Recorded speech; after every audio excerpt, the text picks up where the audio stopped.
Voilà, je suis prêt à donner encore de mes fonds pour faire des bons comptes, des bons amis. Ce qui fait que on aura profité de mes fonds pendant plus de 25 ans pour qu'à la fin je paye encore, puisque je devais un tout producteur, tout créateur, tout chef d'entreprise. Hein, il ne récupère pas 30% de son salaire, il récupère 100% de son salaire et il ne paye pas 30% ses employés.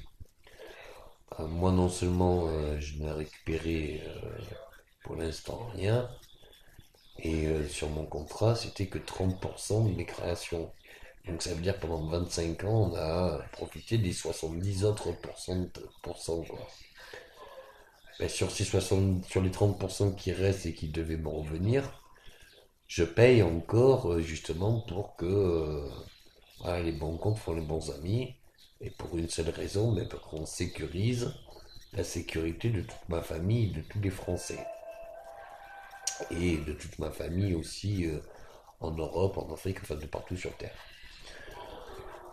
Je veux bien annuler la dette française et faire en sorte qu'elle retrouve son autonomie et sa luxuriance du temps d'avant. Mais si tous les Français en bénéficient et qu'il n'y ait plus de comment ça s'appelle, de taxes, de ci, de là, enfin qu'il y ait une autonomie totale. Donc ça veut dire la nourriture gratuite ici et ça. Là où je veux en venir, c'est que est-ce qu'on a besoin de d'argent pour vivre? Ben, j'en ai jamais eu toute ma vie, ça m'a pas empêché de créer et de survivre. Est-ce qu'on a besoin d'argent quand on est mort? Ben du coup non, on peut pas amener son argent au-delà de sa vie. Et puis tant qu'on a de l'argent, eh bien on l'utilise. Or, je vois pas le bénéfice de l'argent, je vois juste les inconvénients de l'argent. Et c'est pas parce que j'en ai pas, c'est parce que justement j'ai un petit problème avec le rapport avec l'argent. Donc oui, je veux bien qu'on fasse les comptes, qu'on soit amis, qu'on reparte à zéro ici et ça. Mais une seule solution, c'est que bien tout le monde reparte à zéro, quoi. C'est-à-dire qu'on se redonne une vraie jeunesse, qu'on se donne un pays totalement dans comment ça s'appelle, dans la gratuité. Et puis pour tout, eh bien, qu'on fasse une autonomie alimentaire, une autonomie de tous les problèmes vitaux d'une vie, et pas les problèmes de confort ou quoi que ce soit. Et puis s'il faut faire un référendum national ou continental pour se dire, eh ben non, on préfère l'autonomie des problèmes vitaux plutôt que les problèmes de pouvoir d'achat, vu que les pouvoirs d'achat, je vais faire en sorte que ça en soit pas une gratuité, mais une accessibilité pour tous.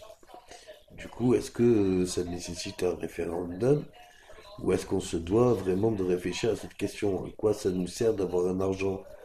L'argent, ça nous sert pour payer généralement les marchandises des pays extérieurs. Or, égalité, fraternité et liberté, mais ça devrait être une liberté au nom d'une égalité et d'une fraternité, travailler pour rien, produire pour rien et le donner pour rien, le vendre pour rien. Mais c'est juste que si tout le monde faisait ça, bien sûr, on travaillerait pour rien de notre journée. Mais une fois qu'on a fini de travailler, eh bien tout ce qu'on a envie et tout ce que tout le monde travaille, eh bien tout ça, on l'aurait pour rien. Donc c'est vraiment, est-ce qu'on doit abolir l'argent pour retrouver une vie de royauté ou est-ce qu'on veut pour une république ou des législations qui ont été faites par l'homme, au nom de l'homme, pour l'homme, arriver à une fracture sociale et des dégâts, excusez-moi, hein, parce que là je sens vraiment le pire arriver. Donc voilà. Est-ce que est-ce qu'on peut changer les choses ou- parce que tout le monde voulait une évolution ici et ça, mais bon, ça n'a fait que pire. Donc est-ce qu'on va pouvoir enfin s'organiser tous ensemble pour travailler ensemble, vivre ensemble et enfin s'aimer ensemble et en paix. Merci.